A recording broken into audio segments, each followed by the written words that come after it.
Hello, my name is Ruth Wells, and I'm a member of the Early Childhood team at Liverpool Hope University. I'm also a co-editor of the International Journal of Children's Spirituality and a part-time primary school teacher. In this presentation, I'm going to consider spirituality in relation to the outdoor space and its significance for children in early childhood. It might be suggested that spirituality is a nebulous concept. There isn't one definition or meaning, and whilst recently having become a buzzword, it's still often misappropriated or misunderstood. Historically, it's associated with religion, but more recently has been acknowledged as a human phenomenon intrinsic to all human life and experience. In 1998, David Hay and Rebecca Nye wrote a book called The Spirit of the Child, in which they posited spirituality as separate from religion and suggested that it concerns a relational consciousness. This is described as an unusual level of consciousness or perceptiveness, or even a heightened awareness of experience, and can be the starting point for meaning making. Relational consciousness also concerns the self in relation to the world, self, and others, and also acknowledges a transcendent dimension, described by some as God.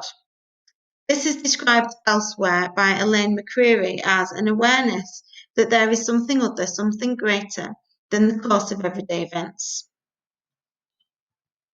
Prior to 1998 and the publication of Hay and Nye's book, the national curriculum in England and Wales in 1998 stated that schools are required to provide for the spiritual development of children. And from 1992, spirituality was included in what is usually abbreviated to SMSC, spiritual, moral, cultural, and social development. This has also been mirrored across health and social care settings, largely as a result of the 1989 Children Act, and how spirituality is recognised in certain settings has evolved since then, often in response to national events or a local crisis. According to the Ofsted Handbook of 2019, spirituality evidences some attention to religion or belief, but the aspects relevant to this presentation concern the relationship of the child both to the world and the self. In this respect, spiritual development concerns the child's spiritual self as a starting point upon which he, she, or they are able to reflect on their experiences in order to make meaning. So the aspects of reflection, imagination, and creativity that feature here will be noted later. However, in early childhood education and care, the rhetoric of spirituality is less explicit. In the Early Years Foundation Stage document of 2017, which is the legal framework for all education and care settings for children up to age 5, spirituality is more implicit. And the revised framework, which is being prepared for 2021, also has no reference to spirituality. We could argue that the strand the unique child concerns a child's holistic development, including good health, creativity, and criticality, and therefore might be equated to spirituality. And in the strand enabling environments, outdoor and open ended learning is also similarly concerned with spirituality. However, there is a danger that because the language of spirituality is missing, it might become problematized or misunderstood in early childhood education.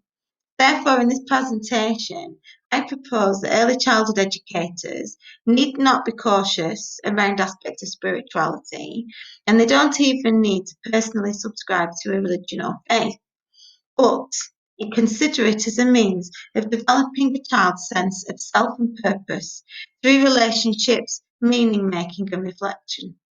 As the outdoor space is a significant factor in early childhood, I will explore how nature and the outdoor space has the potential to be the locus of spiritual development in young children.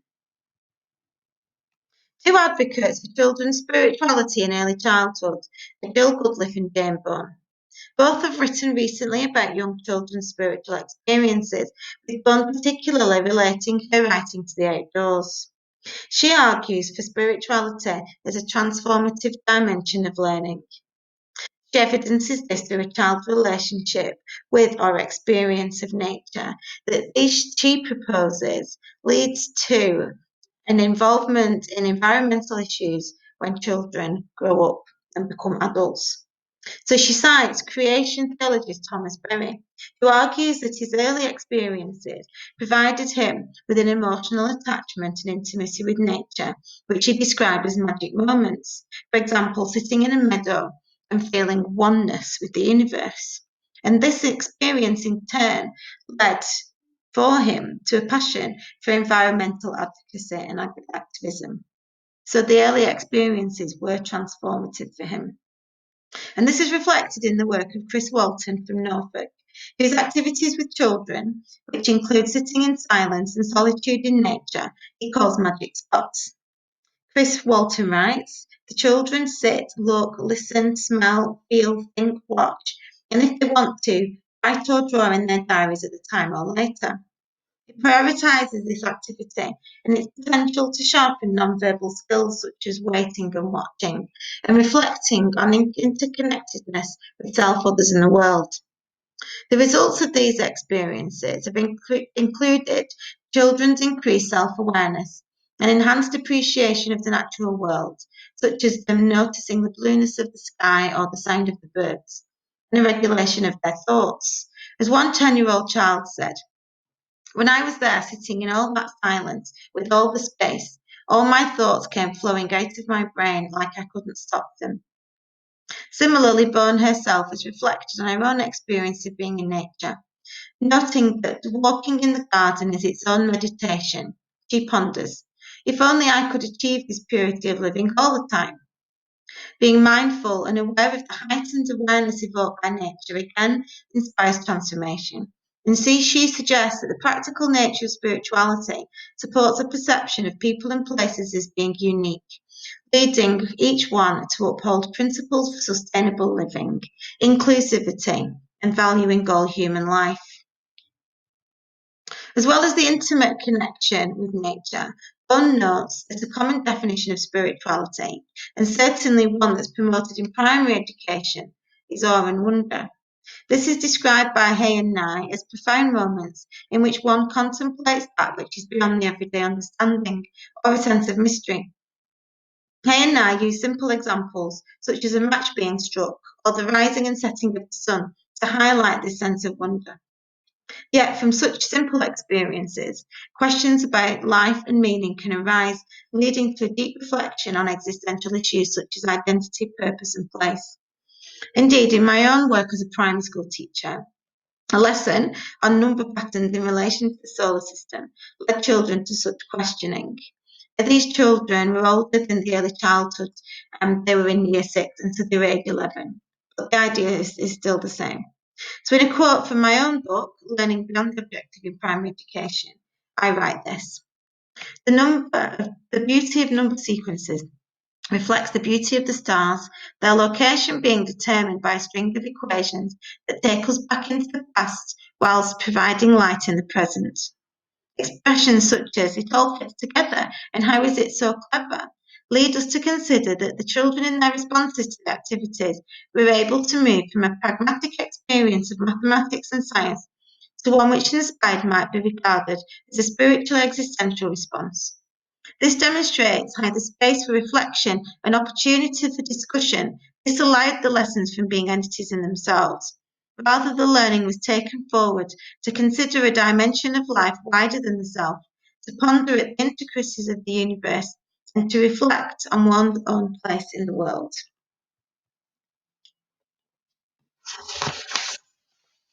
Jill Goodliffe's research focuses less on the outdoor or natural environment specifically, but on the meta-environments in which learning takes place. Her notion of learning as possibility resonates with my own perspective on pedagogy, and similar to the Reggio Emilia philosophy, she considers the learning space, both physical and that beyond the physical, as instrumental in meaningful learning. She identifies 3 meta-environments where spirituality is mediated: the friendship space, the imaginative narrative space, and the solitary imaginative space. And the language of spirituality relating to these spaces are relationships, creativity, and reflection. So, relating the ideas of both good live and bone, I'll now illustrate in practice how I've observed how the spiritual development of young children can take place in the outdoor natural space. And I'll relate these to the three meta spaces highlighted there by Goodliff. So, due to lockdown restrictions, I wasn't able to undertake formal observations as already planned. So instead, I'm going to be drawing on informal observations that I made on our various trips out during the summer holidays. So according to Bera, it is accepted that sometimes any consent from all concerned in public places will not be feasible. However, attempts to make contact should be documented. So as most of the observations that I made were made from a distance, consent wasn't able to be gained. But in two instances, I did gain permission from the children and parents for the use of their scenario in this presentation, and that has been documented. So, Goodliff's first meta environment is friendship, and the spiritual word she uses is relationships. As mentioned earlier, spirituality includes the relation of self to the world, self, and others. D'Souza and Hyde especially consider connectedness as a continuum between the self and ultimate unity with other, and it's this dimension that gives meaning and purpose. Goodliff, however, highlights connectedness simply as kindness and compassion. It involves recognizing and accepting the other. So, in the scenario that I observed at this play park, children were seen helping each other to balance and cheering each other on through the different obstacles. This was kindness in evidence. Involved in this play was a group of older mixed race children, younger white British children, and my own child, a teenager with a disability. In this play scenario, there was no division, no sense of separation from other, and an overriding sense of connection between all the players. Later, the same group of children took part in making a bug house, which encouraged them to take responsibility for nature, and they were also involved in building the den. Again, all working together with a sense of unity and purpose. The second space, the imaginative narrative, involves creativity. The pictures here of the wild arts evidence the children not only using their imaginations, but I also saw them being in the moment, fully absorbed in an activity, reminiscent of the notion of flow. I also saw children acting out a fantasy story in the bushes at one location, and at another location, I saw children role playing on the grassy bank, and they were using sticks and twigs and branches as props in their story. At this location with the bridge, I saw a family telling the story of the three billy goats Gruff, where the children were the goats going across the bridge, and the parents were the trolls underneath the bridge. And also in my own bubble, we looked at a rotunda that we saw at one of the locations we visited, and we told our own story about how we might behave if we lived there 200 years ago. And finally, the solitary imaginative space is a space for reflection, being aware of ourselves in a new way, as evidenced in the magic spots. This photo on the left reminds us of the importance of silence and space and validates those moments of remembering and stillness. And this photo of Stonehenge, one of my holiday photos, encourages the feeling of self in relation not just to the world, but also history. So such reflection inspires the existential questions that I mentioned earlier. And as Bone states, I'm going to read from her chapter. In these places, people feel a sense of their human insignificance, and this is often interpreted as being in touch with the spiritual. These spiritual feelings also include a sense of being in the presence of something other, and a feeling of displacement from the usual hierarchies. The reflection is a significant aspect of spiritual development, and it's possibly its distinctive characteristic. So, in order for a child's experience to be meaningful, reflection or thinking, what does this mean for me, allows a child to wrestle, question, and try to make sense of their experiences in order to make a difference. So, this is the transformative dimension of spirituality that Bowen was talking about. And this is what can move children and adults into new ways of thinking, behaving, and living. So I've summed up this process as a cycle that takes the learner from the possibility of learning through an encounter and an experience to reflection, integration of their thoughts, and then response leading to transformation. So spirituality takes us from learning about or learning from to a dimension of learning which is beyond the immediate and to one that facilitates growth and personal change. But this isn't just for the classroom. Considering spiritual in the outdoor space is equally valuable for alternative or home education, children in the care system or in residential settings, or even hospital education. The cycle of learning that we've just looked at has equally been applied in my own practice as a teacher in the primary school, but also in my home life as a foster carer and in the training that I've done for the foster carers. So to sum up, nicely put by the National Trust here in English and in Welsh, everyone needs nature. So it's my assertion in this presentation that spirituality is important for early childhood education and care.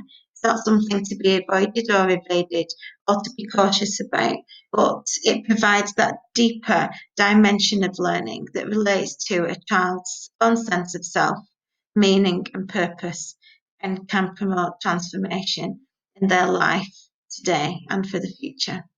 Thank you for listening.